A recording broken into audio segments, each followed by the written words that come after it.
From the streets of Miami to presenting at the Grammys. Con el molito de Jennifer. Maybe now you understand. Mr. Worldwide, Red One, and the beautiful Jennifer Lopez.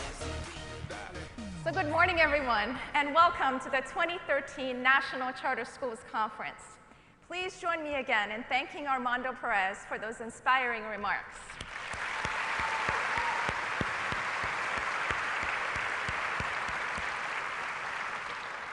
Now, as my family and my colleagues can attest, having Armando open this year's conference not only meant a lot to me personally because I'm a fan of his music, but also because I believe, as you just heard, that he's in our movement for all of the right reasons. I also want to take a moment now to thank a few individuals in the room today. First, our sponsors. Our two Hall of Fame sponsors this year are Robert Barrett and Company and RBC Capital Markets, our bronze sponsor, Doherty and Company, and our Operation Strand sponsor, Charter School Capital. Please, let's give them a hand.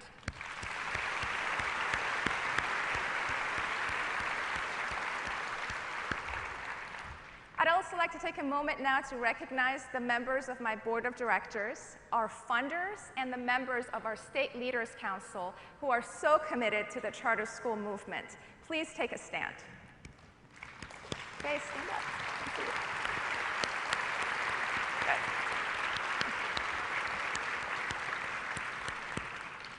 I'd also like to thank my team who do such great work every day, and in particular, the ladies who have been responsible for putting this conference together again this year: Angela, Christoph, Jenny Wanger, this year Stephen Stanwood, and all of the contractors who have been responsible for pulling this event together. Thank you.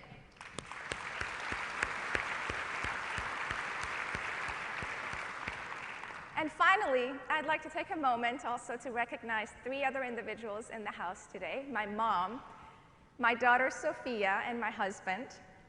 They promised me they didn't just come here to see Pitbull. But thank you for being here and for hearing me rehearse this speech 20 times.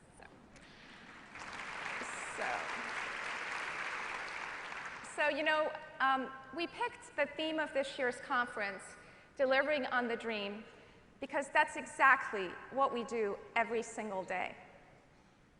We make sure that the children and the parents we serve reach their dreams by offering a high-quality education. So we have designed the conference with the strands and all the topics that we've covered at this conference to make sure that you leave after 3 days with whatever it is that you need to better deliver on the dreams of your children. In fact, right after I'm finished, we have a fabulous panel of experts, including my former boss, Secretary Spellings, and one of our board members, Dr. Lomax, all coming from different perspectives, who are each going to tell you what it will take to make sure that our students graduate school ready to go on to college and or into the workforce. But this year, we also want to take a moment while you are all here to urge you to help us get Congress to support increasing funding for the charter school program.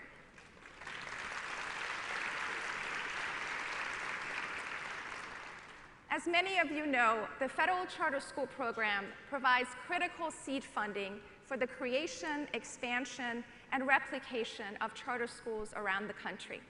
In fact, I believe many of you in this room have either tapped into this source of funding when you got started or have tapped to it as you've been trying to expand your schools. We now need to get Congress to increase the amount of money that goes into this program. Let me tell you why. Of the 535 members of the US House and the Senate, we counted only 14 members who have actively supported increasing funding for this program over the past few years. What's more, with sequestration, this great program is now receiving $10 million less than what it did just a year ago. And just to put this in perspective, this program currently receives less than half of 1% of the entire budget of the US Department of Education. This is unacceptable. The charter school movement has been one of the most radical advances in public education in the entire history of our education system. Our work deserves greater investments, especially at a time when we now have close to 1 million names on charter school wait lists. So please take a moment after this session is over and throughout the conference to visit our booth. It's right as you enter the exhibit hall, and send a letter to your congressmen and to your senators urging them to increase the funding for this program. In fact, as we speak, one of my colleagues is about to send you an email that you can send directly to your representatives. By the time this conference is over, I hope that each and every one of you will have sent a letter asking your members to support the growth of this great program. So with that, thank you all again for being here, and I hope you'll enjoy the conference.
And this cleverly means I don't have to read any of the boring bios that you normally expect.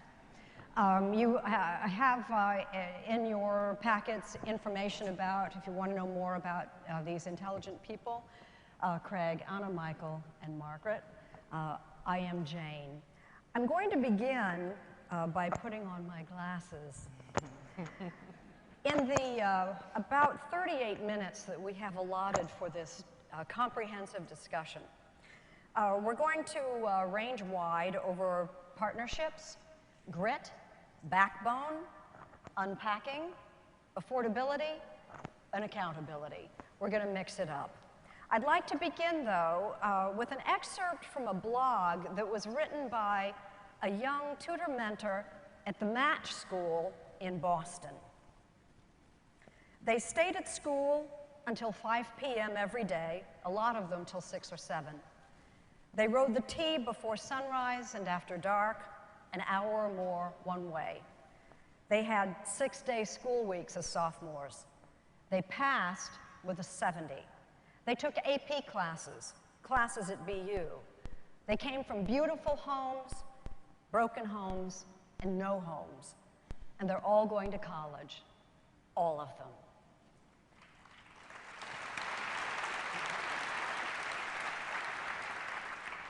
The only person not applauding is in the front row. My son Ross Trudeau wrote that 3 years ago when he was a tutor mentor at Match and a teacher in training and very naive. After 3 years as a KIPP teacher in the Bay Area in California, he's learned a lot, and he knows that all of them did not go to college.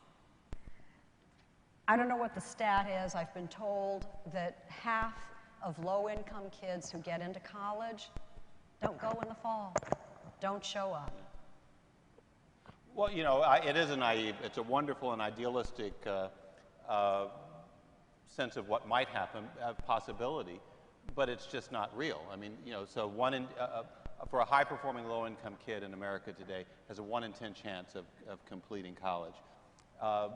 The challenge that these youngsters have is for me, an emblem of that is something I saw at Urban Prep in Chicago, where a young man graduating at the top of his class 4.2 grade point average, so you know he took all those courses, admitted into Notre Dame, he only has half the money he needs to attend. So there are financial barriers, there are life barriers, and so for me, what I would say to the charter community and reform community, this isn't about getting them to the front door.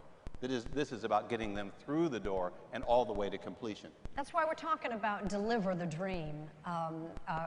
Anna, you acknowledge this problem. There's a lot of talk in charter schools about soft skills. KIP talks a lot about that. One of them is that word grit. I'm not sure if you're a big fan of grit, but you know what it means.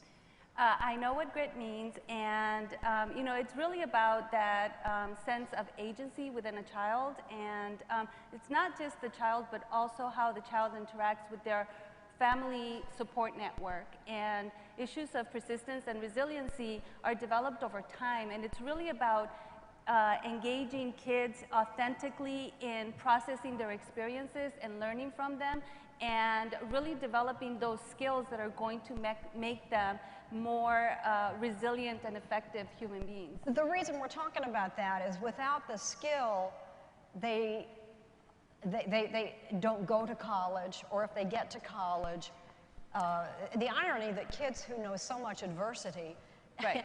need to be trained in adversity. And you know, I use this term called cultural code switching, that we need to teach kids not just to be academically successful, but culturally and socially successful in different settings. Tell what you do.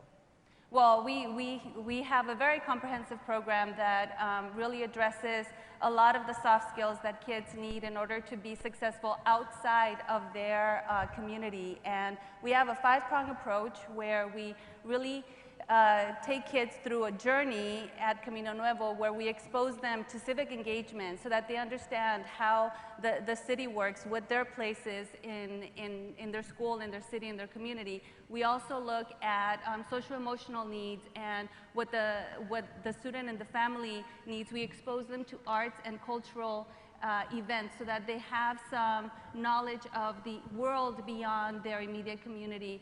And this is part of the Camino Nuevo education. Why does that matter when you're in the dorm in college?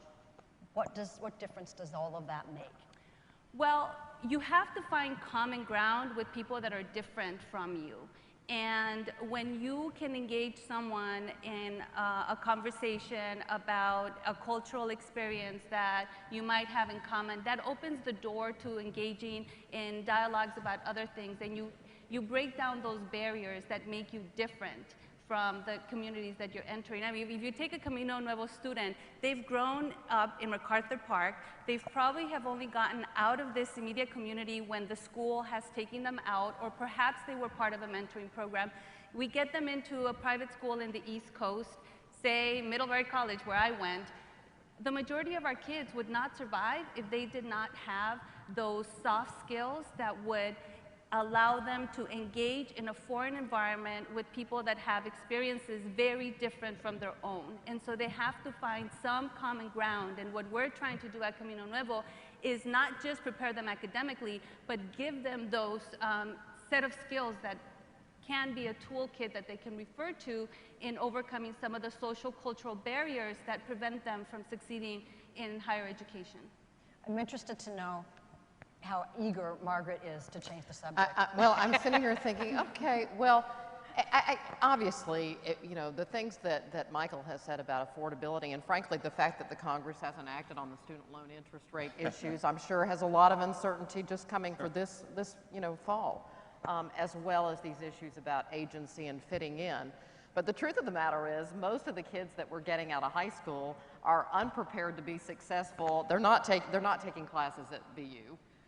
They can't read and cipher at a basic level to be successful at their local community college.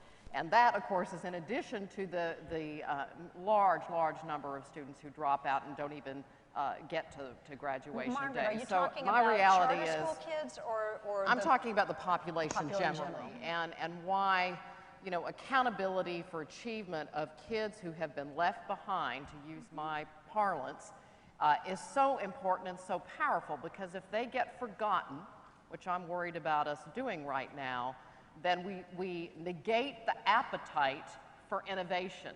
We negate the appetite for charter schools, for Camino Nuevo, and places like that, because it doesn't matter anymore. Craig, Dr. Barrett, your basis schools are very successful. They are famously rigorous. Do you have a college entrance, college completion issue? Is that on your radar at all in basis? It's not really on the radar. By the way, you mentioned basis. I ought to acknowledge that Michael and Olga Block, the founders, are somewhere out there in the audience, and they do all the work in making basis as successful as it is. Our challenge is not so much progressing kids from high school on into college level. It's really the challenge of when you have a high academic performing institution, lateral transfers in are almost impossible. If you're proceeding at 1.5 years per year in terms of learning, kids start in the 5th grade. By the time they're in the 8th or 9th grade, they're so far ahead of their peers in normal public schools, you can't get public school kids to transfer in acceptably. So our challenge is a bit of an isolation challenge, which is our learning rates are so fast that we distance ourselves from the peers, and the peers can't transfer laterally. Admittedly, your student body is self-selecting to attend a school that's going to make them really kick butt and learn hard stuff. They are self-selecting, no doubt. I mean, it's a normal public school, and you can't test them to get in, but the kids that come know what's going to happen to them there. But the proof point is, we can do this. Yeah. It is hard, it takes time and effort and great teaching and all of that, but this is not an abstract, all children on grade level by the end of 3rd grade is a possible. It's not a pie in the sky. And Craig and charter schools like Anna's are proving we can do it. We were They can do it. checking. I mean, this is the wonkiest audience in Washington today, and we had to check. Something like 5% of American kids are enrolled in charter schools, today. Are they the lucky 5%? That's what people always ask me. Are charter schools doing better than traditional schools? Well, we have big waiting lines too, as you know. But the answer is yes, no, and it's hard to say. Are they lucky? I think, if I were a parent of a kid in honor school, I'd think I was pretty damn lucky. I would think so too. Craig, you were telling me back in the green room, a state that will go unmentioned, you would have brought a basis school to that state, but for the political climate suddenly became unwelcoming, and you have invested in a different state. Well, there are 2 challenges to bringing a charter school to a state. One is there's still about 10 states which don't allow charter schools. They're just flat out illegal. And then the second issue is that charter schools are generally funded at a rate lower than their public school peers. And depending on how low that funding rate is, you can either operate or you have to seek philanthropic contributions or some subsidiary income to operate the schools. Indianapolis was a combination of both of those. Election changed the, I did mention the city, so sorry about that. Sorry about Indiana. But he can do that. But when the last election, you got a new superintendent of education who's not a fan of charter schools, and the funding is low. The combination of those 2 make it almost impossible. So you're going to Texas instead? We're going to San Antonio, Texas. Yeah. What are you bragging about? I'm a Texan. She's a Texan. Well, I know that. I know that. But you're, Miss Accountability? I miss accountability. Texas? Well, Texas in the Bush era looked pretty darn good, I have to say. In fact, the things that were tested in Texas in the 80s and 90s with a lot of bipartisan support became the predicate for No Child Left Behind, accountability and measurement and achievement for poor and minority kids. Now, are state education officials likely to backslide all over this country? Yes, they are, including in the Lone Star State.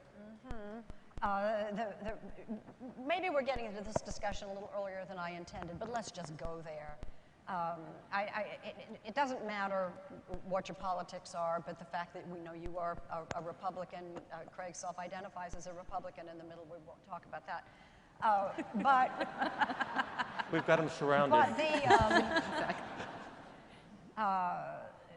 if one distinguishes between the right and Republicans, is that a fair discrimination to make, to distinguish between the right and Republicans? On the issue of education, the Tea Party has found yet another clever issue. Obamacare didn't work so well as they'd hoped, but they've got a brilliant new one, Obamacore. And we are in trouble. Are we not? You know, You got crazies in both parties, Come on. all right? yeah, equal opportunity. Equal opportunity.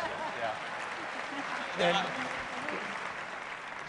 And as one of the token Republicans up here, you know, when the Republican National Committee came out with a resolution denouncing the Common Core, A, it was stupid, B, it was ridiculous, and 3, it was idiotic. So, you know, the Common Core is nothing other than one of the 3 fundamental principles of education.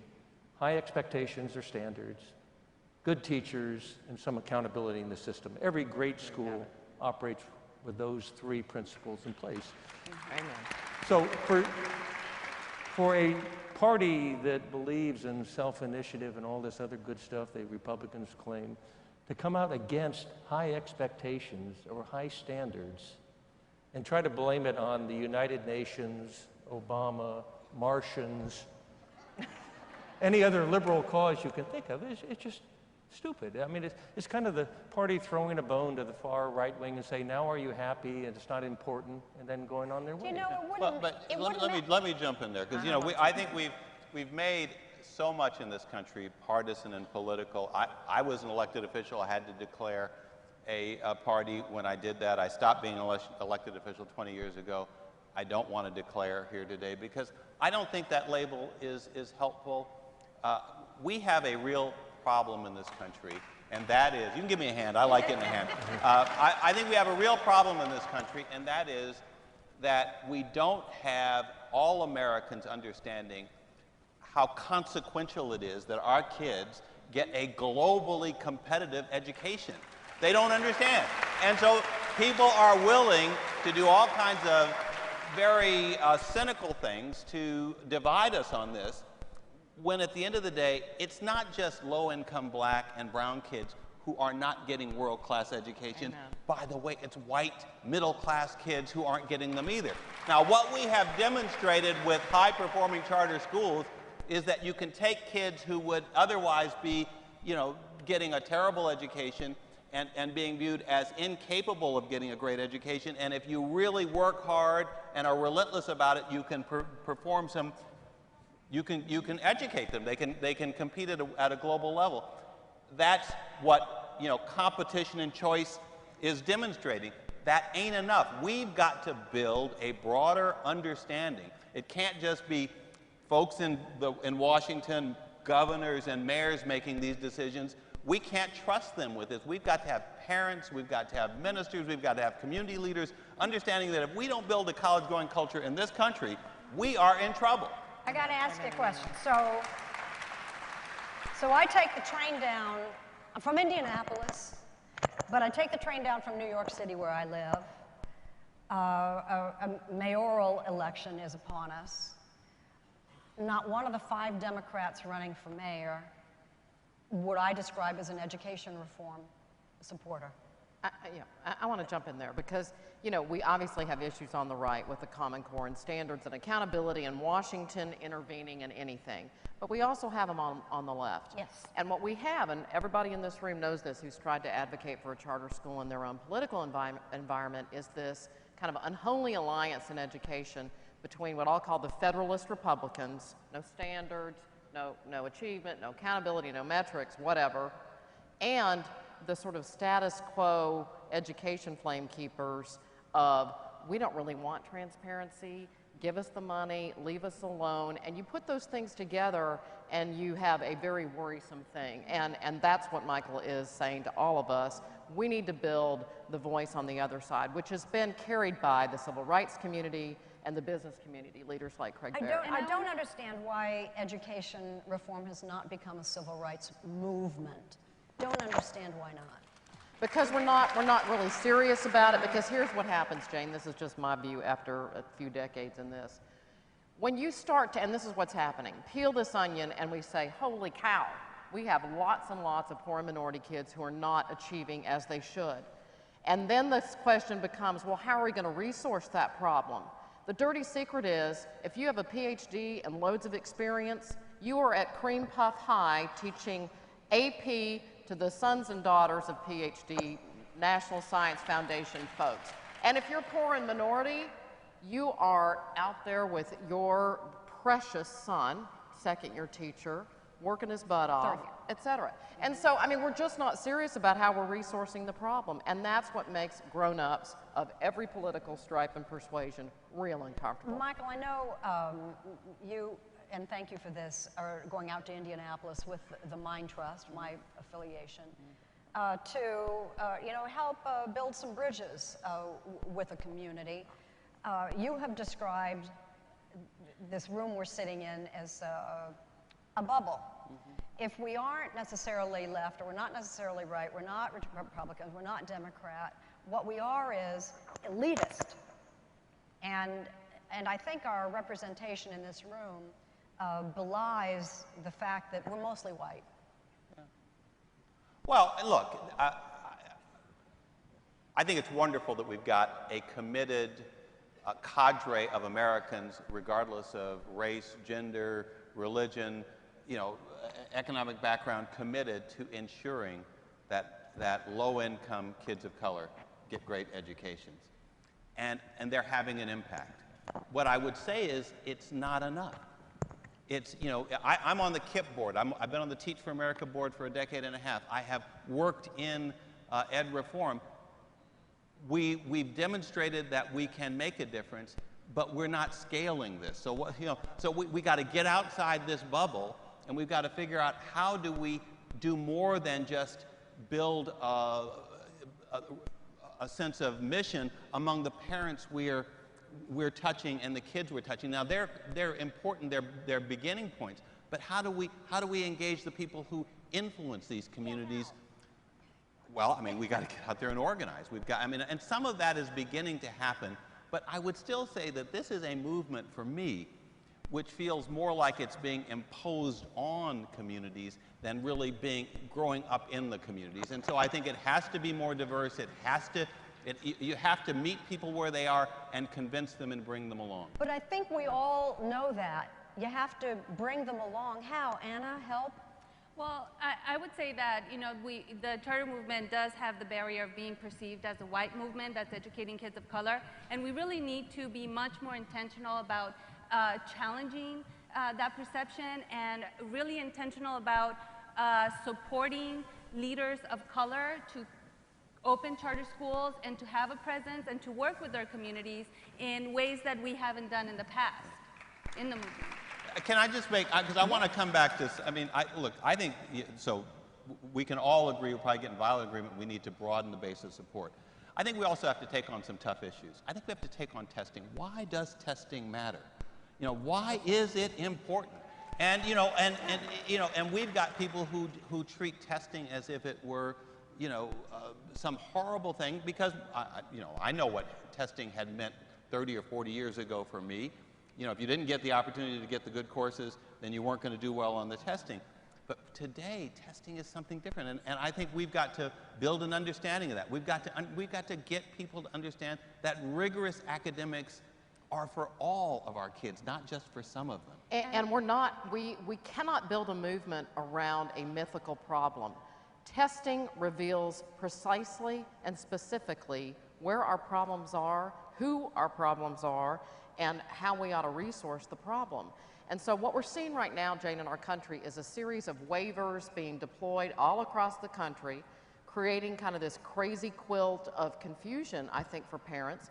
I'm about to move back to Texas, as I told you, but in Virginia right now, they have differentiated targets for Asian students, for Hispanic students, and for African American students. So explicitly?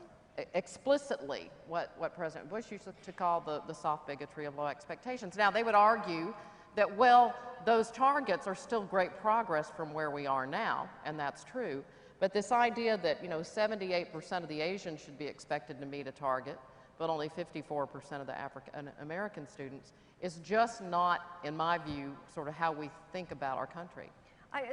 Before we move on, and just on the issue of testing, I think there's a lot of benefits, but we also need to be mindful that it's not a perfect system, and there are different factors that we need to also kind of understand in terms of the students that we're testing. English language learners, I think, are a great subgroup that has been oftentimes not part of the accountability system. And one thing that I say, with all of the issues that we have on No Child Left Behind, No Child Left Behind put English language learners on the radar. And now we are starting to pay attention to them. And 1 in 4 kids in this public school system is Latino and probably an English language learner. So I think accountability is really, really important. The testing, I think, though, definitely needs to be a piece of the accountability, but not the entire accountability. Do we have,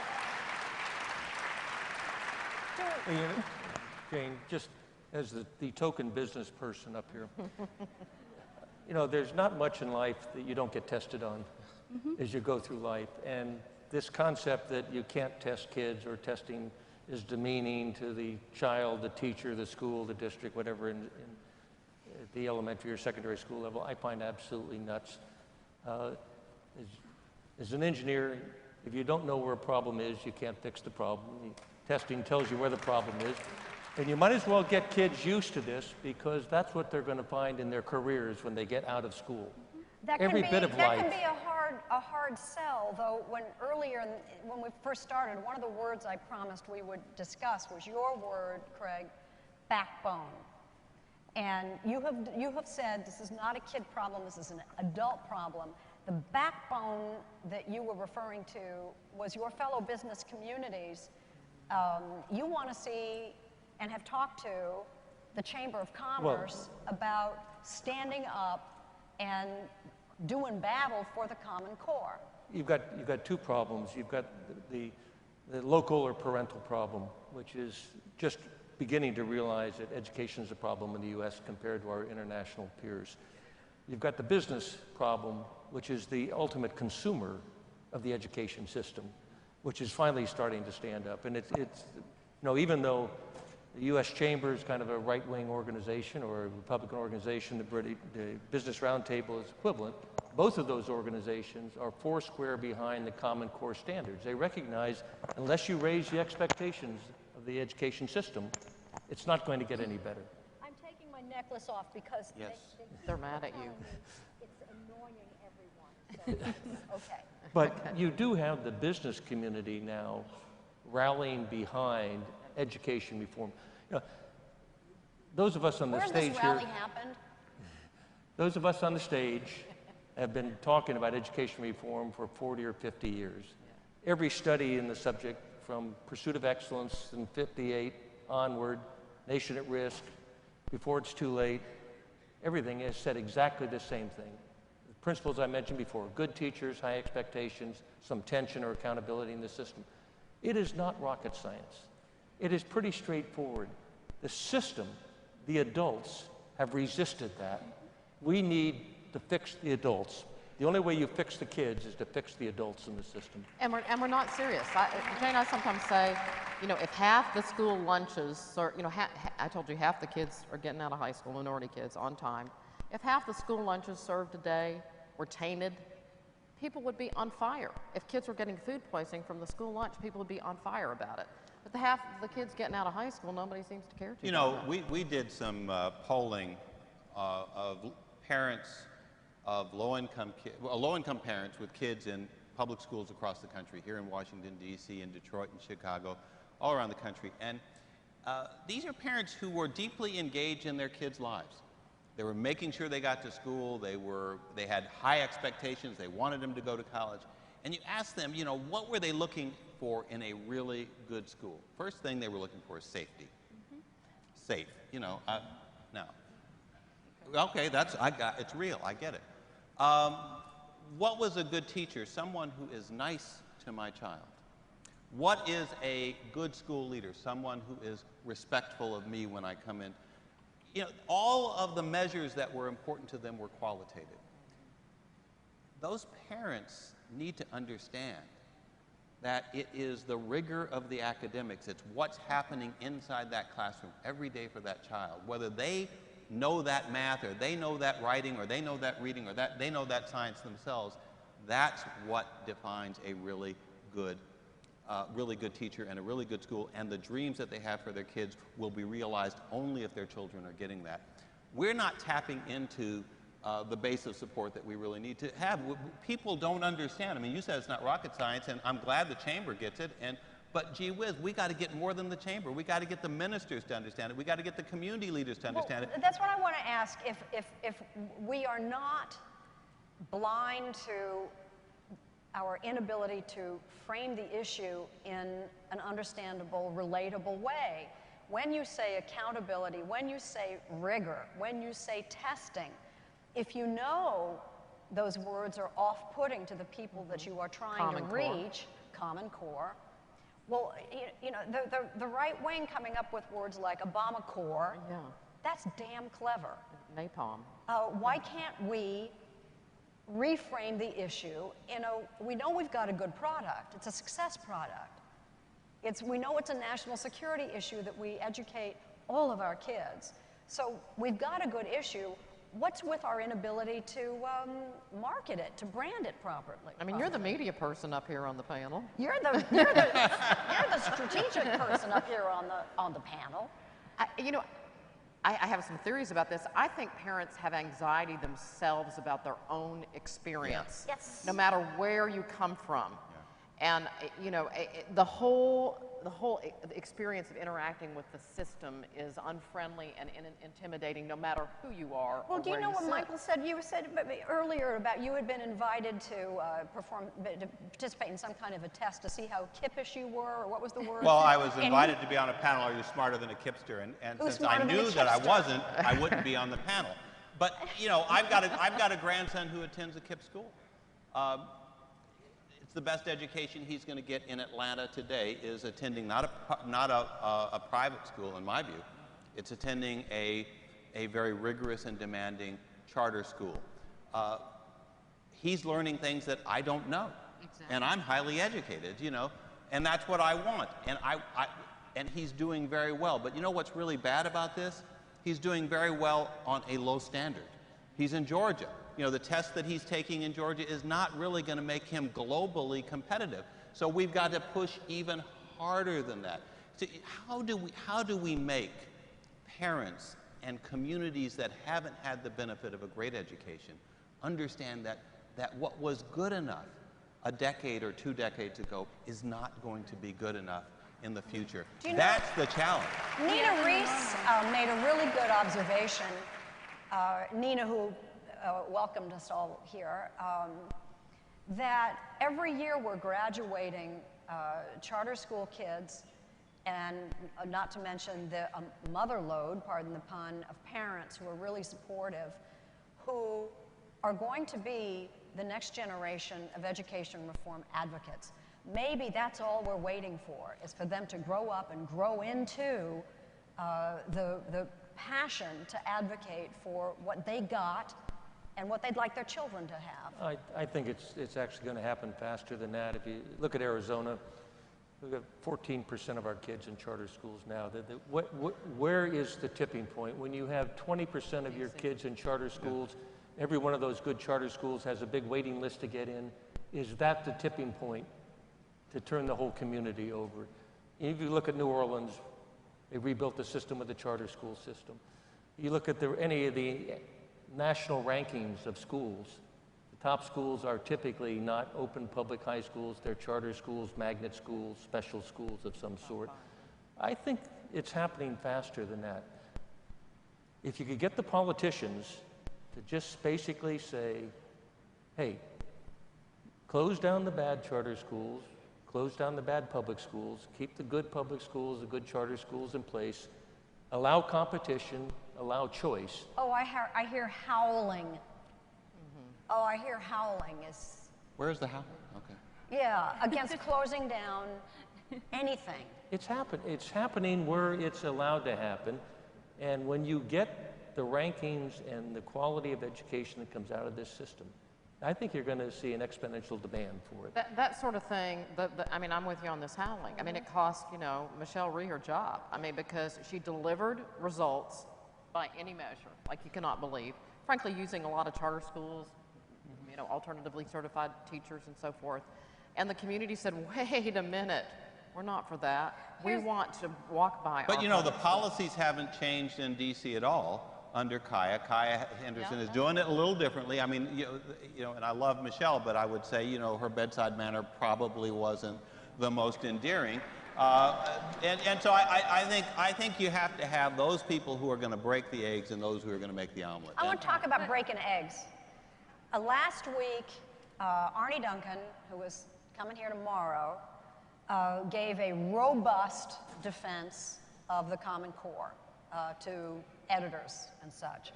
And he was hammered by a very influential education blogger for the strategic blunder of allowing the administration to be too closely identified with the Common Core. Didn't argue with his robust defense, argued with, you know, shh, sit down over there, you're making it harder. So tomorrow, I'm offended by that. You know, this whole notion that if you put the name of Barack Obama on something, it's, you know, it's anathema. He's the President of the United States. Arnie Duncan is his Secretary of Education. They have set some bold and important standards. And if people, you know, and obviously there are people who will say if you put their name on it, they're going to dismiss it. Well, I would ask the question, what's wrong with you if that's the way you're going to approach the problem? So tomorrow... Not you, Jay. No. Tomorrow, when Secretary Duncan comes, you're saying he should not mute his message. No, he's got to say what's right. We need higher standards. He's the Secretary of Education. What's he going to come and say? I want it dumbed down in the hopes that that's going to mean that people who don't want him associated with, they're going to say, we'll go for higher standards now. What politician...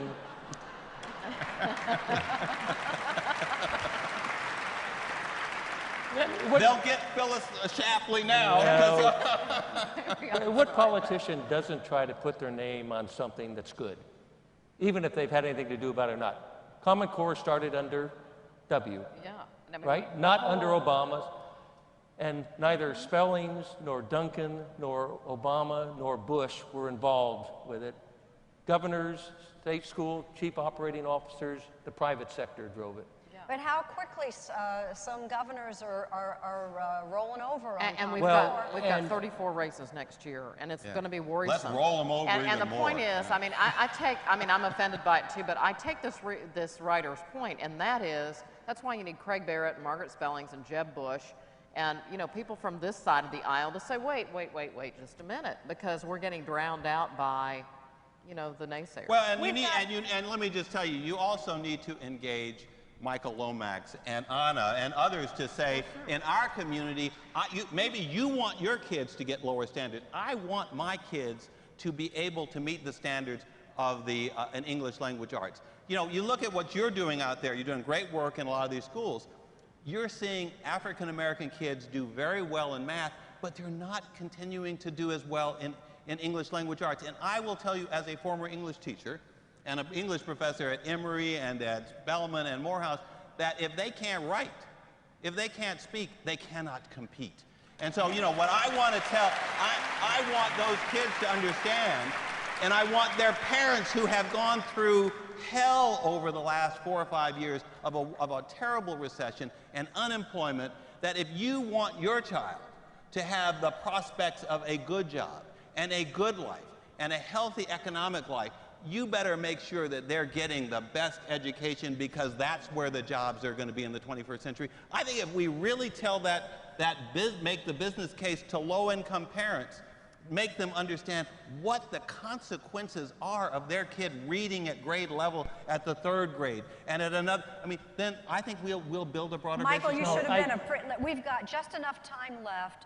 Michael, that's your mine. turn. Okay, I'm through. That was your turn. But one at a time. Your final remark. Let me support Michael.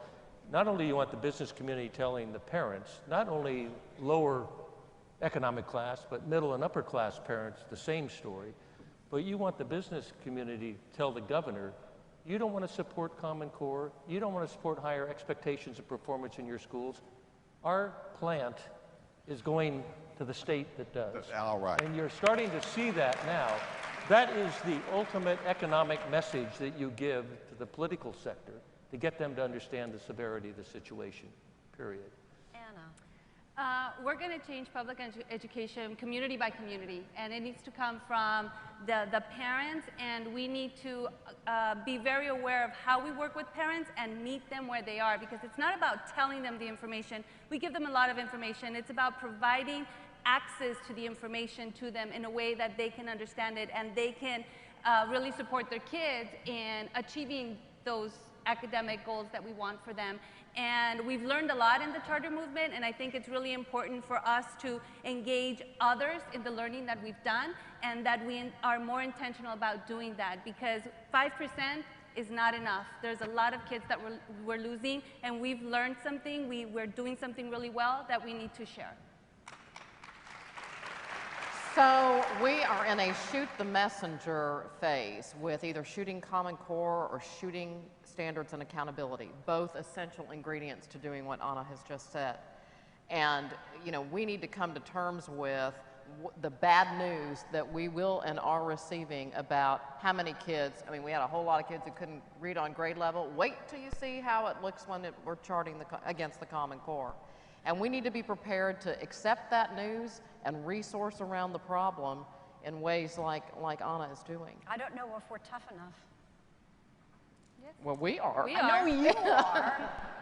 I know you are, but I'm talking about the public in general. I don't know if we're tough enough. I don't know either, Jane. You know, I think one of the choice statistics that just come out, PISA this last year did not an international study, but a school-by-school study in the U.S., took 120 schools in the U.S., compared them by economic stratus, lower, middle, upper class, to their peers in other countries. They debunked the theory that is very satisfying to upper middle class folks in the U.S. that our schools are okay, our kids are okay. It's the lower class kids that are not okay. That study shows upper economic schools in the U.S. compare very poorly to their peers in foreign countries. So it's not just we've got a bunch of immigrants who don't understand. It's the school system and its different levels. Nobody does well compared to their international peers. You start to get that message out. You start to get the parents who are feeling comfortable today, feeling very uncomfortable for their kids' future. But it's also a huge appetite for a shoot the messenger campaign in every quarter. We don't like what we hear, put that genie back in the bottle. I'm putting my ostrich head back in the sand, and don't bug me about that. But I'm optimistic because I watch those long lines of parents, low-income parents in communities all across this country who are lining up to get their kids in the hardest public schools they can get them in, charter public schools. So I'm going to say to the folks out there, just keep doing what you're doing. Build the demand. Demonstrate that these kids can learn. Weed out the schools that aren't holding these kids to the highest standards and their teachers to the highest standards and producing the strongest results. At some point, we will reach a tipping point. It will make a difference, and you will have helped make that be the case. And on that note, our time is, we've got just enough time for a rousing round of applause for